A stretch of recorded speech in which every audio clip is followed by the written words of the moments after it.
this exercise, you can try to guess what type of object I'm using to make the sounds. And there will be 2 levels to each one. What I mean is this. In each round, I will make sounds using 2 different varieties of the same category of object. And so the first question is, what category of object is it? And then the second level of difficulty is, can you figure out what is different between the 2 examples of that category of object? For example, I might make the sounds of petting 2 different dogs. And so, level 1, you would identify those are both dogs. And for level 2, you would say the dog on the left is a poodle and the dog on the right is a golden retriever. Actually, I'm just joking. That would be way too difficult. They will be much simpler than that. But let me know if you think you could identify dogs by the sound of them being petted, because that would be amazing. No, they'll be much simpler. But that was just an example. So, what kind of things are they? And then, can you guess the difference between the 2 varieties of that thing? What is different about them? We'll start with 2 objects of the same category, one on the left and one on the right. Here's the first example.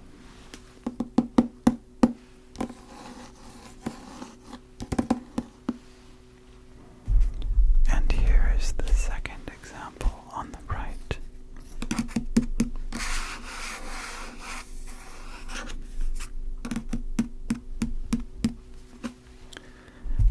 And now we'll make a different sound with the first one.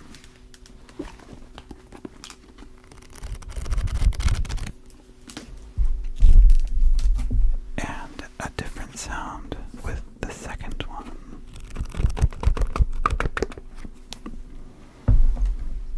One more time. Object 1.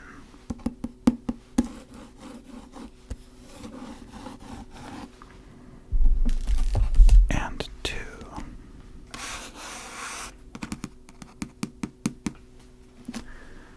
Both objects are about the same size as each other. Can you guess what those objects have in common? They're both 2 of the same type of thing. What is it? They are both books. They're both books about the same size.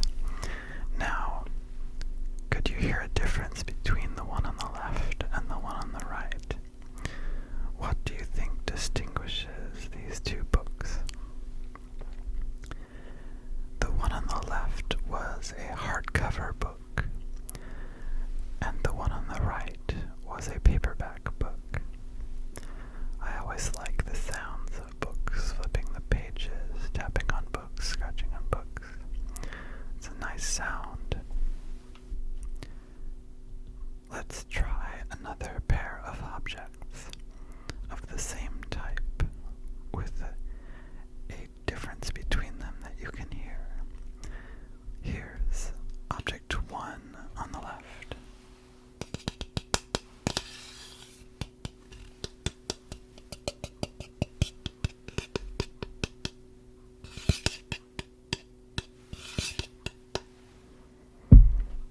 And now on the right, object 2.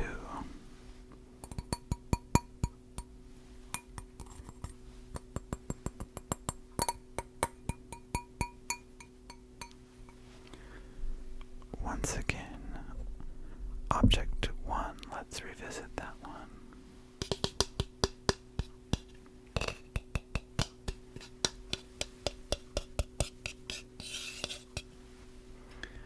And now, object 2.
both are hairbrushes.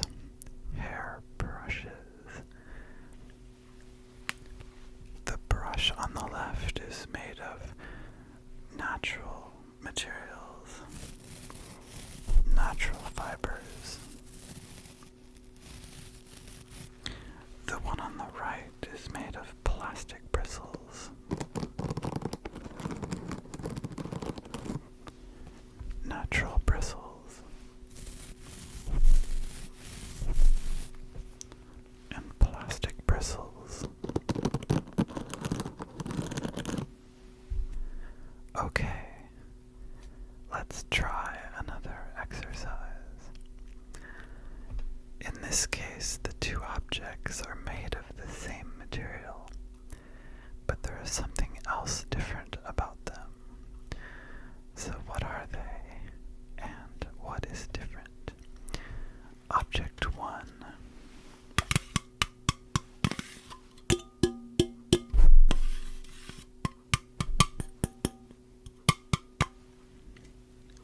And now, object 2.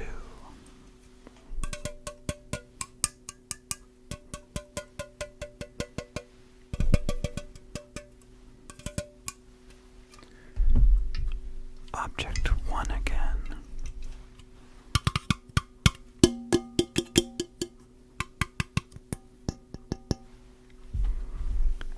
And object 2.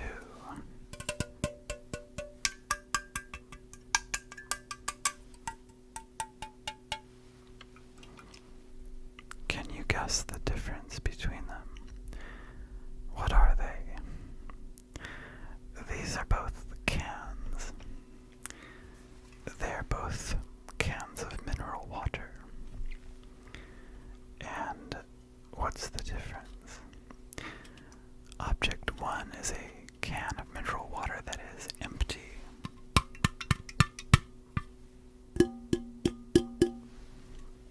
And object 2 is a can of mineral water that is full and unopened.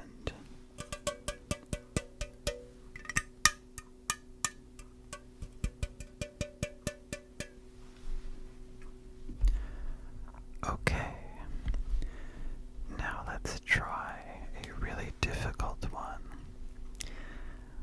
This one, I will be surprised if people get it, but it is possible, I think. And I'll give you the two objects, and I'll give you a hint, but I'll do it without the hint first.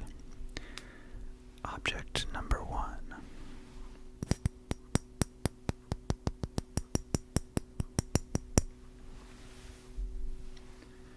And object number 2.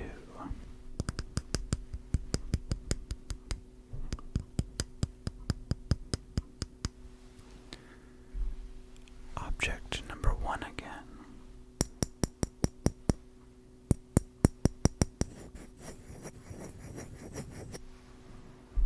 And object number 2.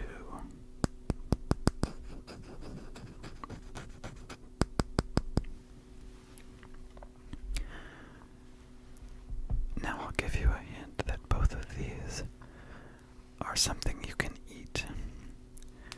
So let's revisit them. Number 1.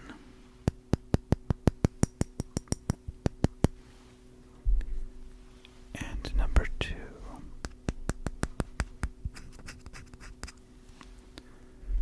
Object 1.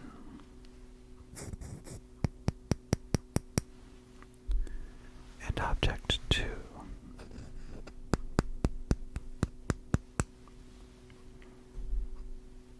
Can you guess what those are? They are both eggs. They're both eggs.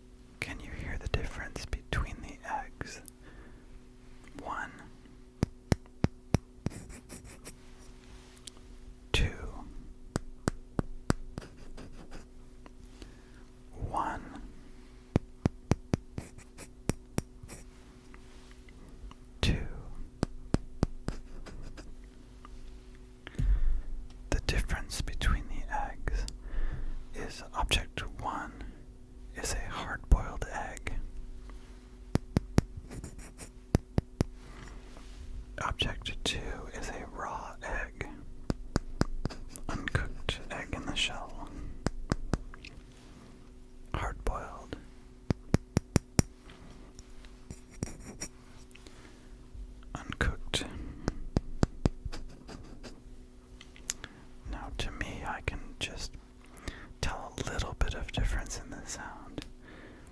The hard-boiled egg. Tapping on it sounds a little more high-pitched, maybe.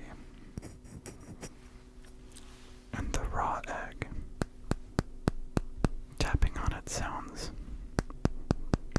more hollow. A little bit of a deeper sound. Hard-boiled again. Do you hear that higher frequency? Uncooked egg.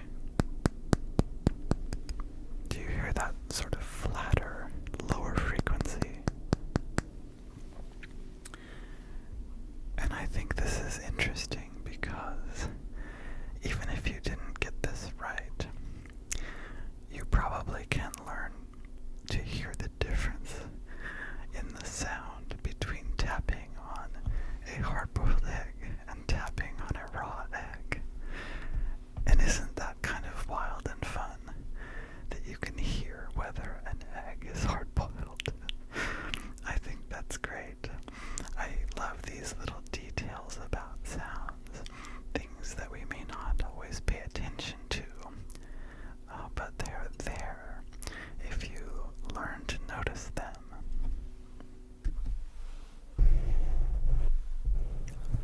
I hope you've enjoyed these exercises. It doesn't matter whether you got any of them right, some of them right, all of them right, because the important thing is to relax and to practice paying attention to more details of sounds and what kinds of information can be there. But if you got a lot of them right, you can let me know in the comments because I would be curious to find out if there are people who could get a lot of them right. Or if you didn't get any of them right, but you still found the exercise interesting, you could let me know that too.